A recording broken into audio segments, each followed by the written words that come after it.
Hello friends, welcome to home cooking A to Z. ఈరోజు మనం తక్కువ ధరలో మరియు ఎక్కువ టేస్ట్లో మ్యాంగో ఐస్ క్రీమ్ని ఇంట్లో ఎలా ప్రిపేర్ చేసుకోవాలో చూసేద్దాం ఫ్రెండ్స్.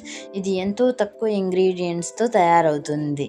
మ్యాంగో ఐస్ క్రీమ్ కోసం మనం ముందుగా ఒక పండిన మీడియం సైజులో ఉన్న మామిడికాయని తీసుకొని మామిడికాయని శుభ్రంగా వాష్ చేసి దాని మీద ఉన్న చెక్కును తీసేసుకుందాం.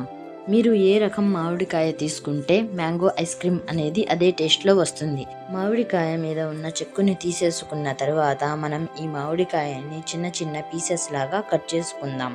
ఈ రెసిపీలో బాగా పండిన మామిడికాయ అయితే ఐస్ క్రీమ్ టేస్ట్ అనేది చాలా బాగా వస్తుంది.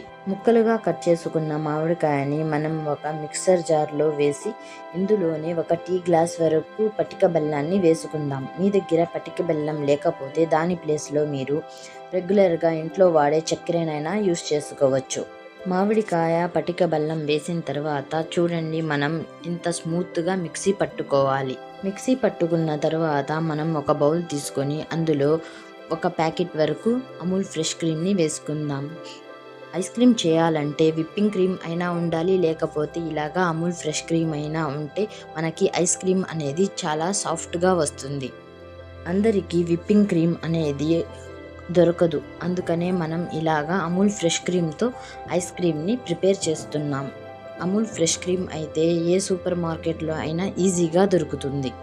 చూడండి, ఇక్కడ నేను సాఫ్ట్ పీక్స్ వచ్చేంత వరకు అమూల్ ఫ్రెష్ క్రీమ్ని బీటర్తో బీట్ చేసుకున్నాను.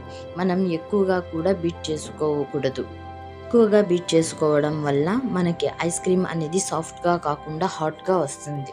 మనం ముందుగానే ప్రిపేర్ చేసి పెట్టుకున్న మ్యాంగో ప్యూరీని కూడా ఈ విప్పింగ్ క్రీమ్లో వేసి ఇలాగా స్పూన్తోనే కలిపేస్తే సరిపోతుంది. ఇందులోనే కొన్ని సన్నగా కట్ చేసుకున్న మామిడికాయల ముక్కలను కూడా వేసి ఒకసారి కలుపుకొని ఈ మిశ్రమాన్ని మనం ఒక ఎయిర్ టైట్ కంటైనర్లో వేసుకోవాలి. ఎయిర్ టైట్ కంటైనర్లో వేసుకున్న తర్వాత దీని మీద మనం సన్నగా కట్ చేసిన మామిడికాయల ముక్కలతో గార్నిష్ చేసుకుందాం.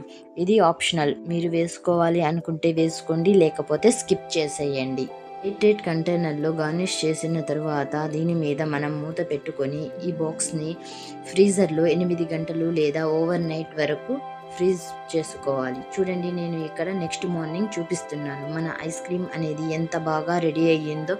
ఈ స్కూప్స్ చూడండి ఎంత ఈజీగా వస్తున్నాయో. ఇది చేయడంలో ఈజీయే కాదు, టేస్ట్లో కూడా చాలా బాగా ఉంటుంది.